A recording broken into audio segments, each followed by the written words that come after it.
संदीप जी, सबसे पहले मैं राजस्थान की ही बात करना चाहूंगी। राजस्थान में जो हमने देखा, 5 सीटें बीजेपी को मिल गई और खुश भी गदगद दिखाई दिए भजन लाल शर्मा, जिन्हें पर्ची वाला मुख्यमंत्री कहा जाता है।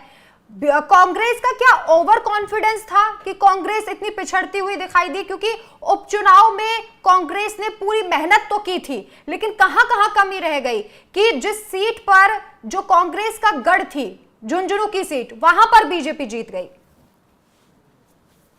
देखिए राखी जी, अगर हम राजस्थान की बात करें तो जब से विधानसभा चुनाव हुए हैं और भजन लाल शर्मा वहां के मुख्यमंत्री बने हैं, कांग्रेस कहीं न कहीं लूज दिखाई दी है प्रदेश के अंदर। फिर उसके कई कारण हो सकते हैं। एक, वायनाड में प्रियंका गांधी चुनाव लड़ रही थी, इनका जो टॉप नेतृत्व है, जो भी बड़े नेता है, वो वहां पर काम कर रहे थे। उसके साथ साथ महाराष्ट्र में भी पार्टी बिजी थी, उसके साथ साथ झारखंड का चुनाव भी था, तो कांग्रेस भी कई जगह बटी थी। फिर इस तरीके से चीजें मैनेज की गई कि 2 स्टेट के चुनाव भी कराने थे और कई राज्यों में उपचुनाव भी कराने थे। तो ऐसे में मुझे लगता है बीजेपी का जो कांग्रेस का जो नेटवर्क था वो कहीं ना कहीं कमजोर पड़ा। वायनाड की वजह से कमजोर पड़ा, महाराष्ट्र की वजह से कमजोर पड़ा और झारखंड की वजह से कमजोर पड़ा। कांग्रेस जो है उपचुनाव में ज्यादा मेहनत नहीं कर पाई और इसका एक बहुत बड़ा कारण है कि मैं ये भी मानता हूँ कि जो उपचुनाव होता है वो जो मौजूदा सरकार होती है, जहां पर जिस स्टेट में जिसकी सरकार होती है, वो कहीं न कहीं उस सरकार से प्रभावित होता है चुनाव, और उसमें बीजेपी ने अपना काम कर दिया।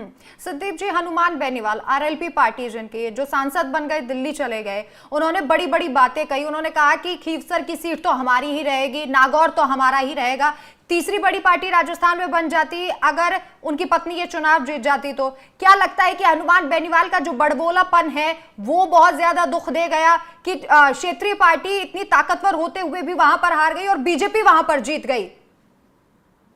देखिए राखी जी, हनुमान बेनीवाल एक मजबूत नेता है, अच्छा खासा बोलते हैं, लेकिन हमेशा बोलने से काम नहीं चलते हैं। आप सरकार और सिस्टम के सामने झुकना पड़ता है आपको, और मुझे लगता है हनुमान बेनीवाल इन चीजों को समझ चुके थे, लेकिन अपने लोगों को बूस्ट करने के लिए इस तरीके की स्टेटमेंट देनी पड़ती है, लोगों के बीच में इस तरीके की बातें करनी पड़ती है। क्योंकि आप खिलाड़ी हो तो लड़कर हारोगे, मैदान में आपको उतरना पड़ेगा, मैदान में जाने से पहले मैदान नहीं छोड़ सकते। और हनुमान बेनीवाल ये चीज जानते हैं कि अपना जो संगठन है, जो अपने लोग हैं, उनको कैसे जोड़े रखना है, कैसे उनको खड़े रखना है। अगर लोग मैदान छोड़ देंगे तो मुझे लगता है वो लोग भी दूसरी पार्टी से जुड़ जाएंगे।